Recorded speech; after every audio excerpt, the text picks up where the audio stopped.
Let's talk about what it takes to defeat those frustrating karate black belts who are at your gym and they're all over the place, snapping out those fancy kicks, and sometimes you're just going, stand still and fight me proper. What do we do with these guys? If you've been on the channel more than 2 or 3 videos, it should be no secret to you that yes, I have my 4th degree black belt, and yes, I'm competing in karate combat. Do I consider myself a karate stylist? No, absolutely not. I don't even think of myself as a karate practitioner anymore. I'm somebody who was in karate from a very young age, transitioned in my teenage years into kickboxing, and have really never looked back. And yesterday's video was essentially me sharing with you the initial struggles I had in facing different styles. That was against Muay Thai. But more recently, now being with karate combat, I've had to go back and go, all right, how do we beat these karate fighters? But guess what? Through the years being at the gyms and having a whole variety of people with different styles, I've had to face those karate dudes who kind of move like Wonder Boy, who have elements of Raymond Daniels, and I go, geez, it's frustrating. Why won't you just stand there and fight me proper? So we're gonna break down exactly what you need to know. Of course, if you guys are looking to up your striking skills past what I can give you in this video, be sure to head over to Strike Ready Combat where I have my 3 courses, offense, defense, and takedown. And whatever you're looking to improve, you can grab that course and your skill level is just gonna jump. How do I know? Because I've had thousands of people take these courses and I always get the same feedback from them saying, thank you so much, Gabriel. Even my coach at the gym has told me I've got so much better very recently, and they say it's all due to your courses. Strike Ready Combat, you can check that out right down there. So the very first thing that we need to know, we need to be prepared for when we face a karate fighter, this could be a taekwondo fighter too, is they are very mobile on their feet and they are very ready to move back rapidly. And I always find that getting combinations put together on these guys, even being able to get a glove on them or a foot on their thigh is a lot more difficult than facing somebody who's just here and they're willing to stand in this zone in exchange. The karate guys don't want to do that. They want to engage when they want to engage and they back up when they don't want to engage, which is pretty much all the time. So we need to have an answer for how we're going to go about closing that distance in an intelligent way. Let me pull in Bob here. So like I just said, we could have a normal striker at the gym who's happy to stand here. But the reality is, as soon as you move to here, with most karate fighters, they've backed up. Time and time again, they'll back up. So the fight or the sparring match ends up very often being more at this distance. This is where they want it for many reasons. We'll touch on that coming up, but for right now, we want to close the distance. How do we go about doing that? Well, we're going to use one of 2 options. Option number 1 is going to be I close the distance with an initial jab. Bring my head off the center line, keep everything really tight so I minimize counters, and I throw my first shot without landing. It's just midair. It's to get them to back up, and hopefully after they do that initial movement back, they stop. Because realistically, they don't want to completely run. I have had people who just like run right out of the ring consistently or off the floor space that we're working within. But in general, that first one far away is going to get them to take that step back. Most likely they're going to freeze, but I don't wait for them to engage. I right away go 1, 2, 3, and then I'm on them. And we're at my distance now. Using that first technique is just a distance cover helps so much. That's my first one. My second one could be off any kick where I just lift my leg up and I get myself to this range. Yes, they're gonna back up, most likely every time, but you're not worried about that because you're closing the distance rapidly. And remember, you can move faster forwards than they can backwards. But a lot of times as a fight stylist who's just used to taking one step, we're not used to rushing forward. So we've just got to get a little bit more practice in it. And either of those is going to help you accomplish that. The next thing which will help you defeat those frustrating karate fighters is to get a handle on how to deal with a side kick, a sliding side kick. And that's the big difference between these front kicks, which you're used to, and all of a sudden these side kicks, where essentially, right, they're the same thing. They're both coming up the middle, they're both coming around the same height. There's maybe one a little bit more powerful than the other, and one maybe comes a little bit slower or faster, but really they're the same thing.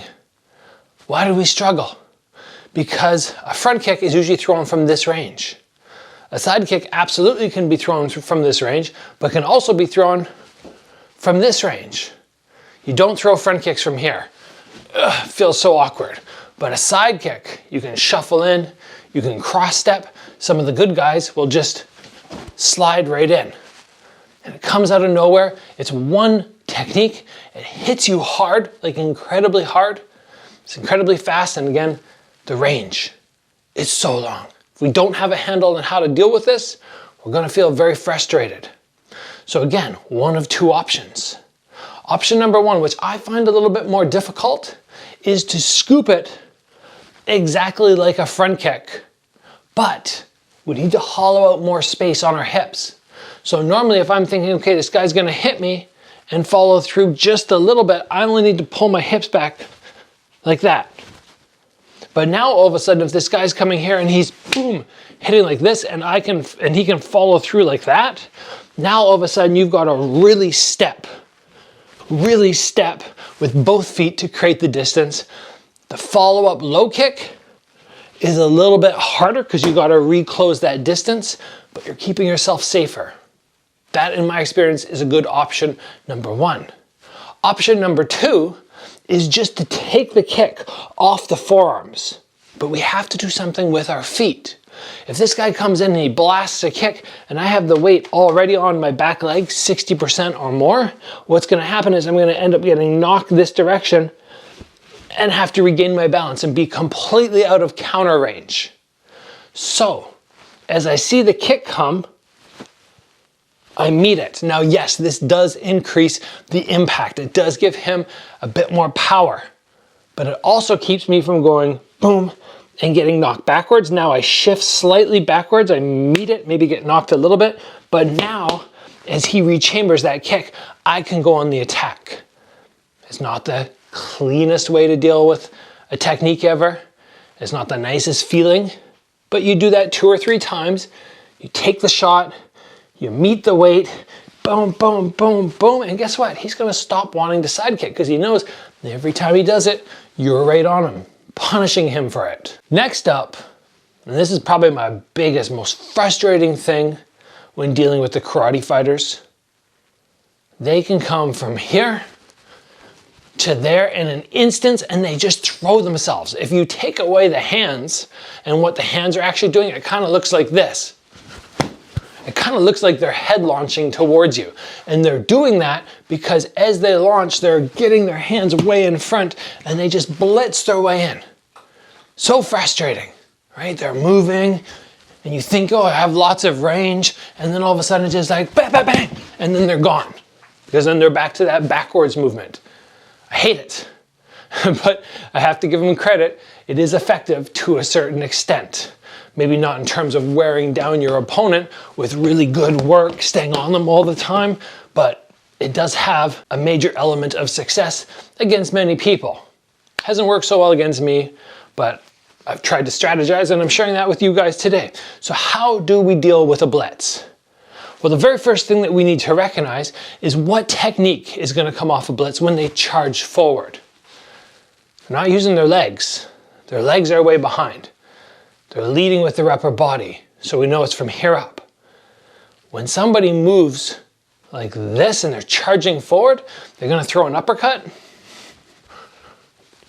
Probably not. It feels pretty awkward. Are they going to throw a hook? They could, but again, pretty awkward. Straight shots? Oh, yeah, the straight shots work. And that's what you should be worried about. So in my experience, what we are looking to do with a lot of these guys is to settle behind a high guard. We have our hands like this. Whenever we think, oh, they might be getting ready to blitz, we're ready. Hands are high. They charge forward, boom. We close up here. I'm not too worried about them coming around the side or up. I'm very worried about this middle. So I settle. I absorb the shot right in there, and then I get really good at throwing my counters back. Because if I just let them blitz in, bam, bam, bam, and then they're gone, they're gonna keep doing it. And you just feel so frustrated. But if they blitz in, boom, and then bang, you counter them, oh, we've already removed their sidekick. Now we start to remove the want for them to blitz forward. Now they're just gonna be running backwards a lot because they don't know what else to do. And now we have them. Now we just have to learn how to corner them. And I've already talked about that. So dealing with this blitz is very important. Distance-wise, you end up very far away, almost out of this range where you can even kick. But that's okay. We've talked about how to cover that distance. This is just a matter of understanding, yes, it's okay to high guard, it's okay to settle, and then to fire back. If you're wanting to train this, you very simply need somebody to just spring forward, maybe with a pool noodle. They're just here, they have a pool noodle in their hand, they step forward, bam. And as soon as you feel that impact, you fire. You move around, somebody springs on you, boom, bam, bam, bam, bam. They give you one shot, you come back with 3, 4, 5. This is one that I truly believe you need to beat those karate fighters. Okay, last tip for today. When we think about somebody like Raymond Daniels, we think about Wonder Boy, and we start going, the variety of techniques they throw in the fight is pretty great, right? They're throwing things like axe kicks, hook kicks, spinning hook kicks, spinning side kicks. So many things where we're going, what the heck? Why don't you just throw normal techniques, please? What can happen if you're not used to defending certain techniques? You get thrown off. You get gun shy. You make mistakes. So what do we need to do? We need to understand how to properly defend things. Now, if I say to you, defend a spinning hook kick, you should be able to go, well, it's the exact same as that. It's the exact same way you're going to deal with the round kick, no big deal. But it's not just a matter of knowing it, it's a matter of seeing it come at you and actively drill it.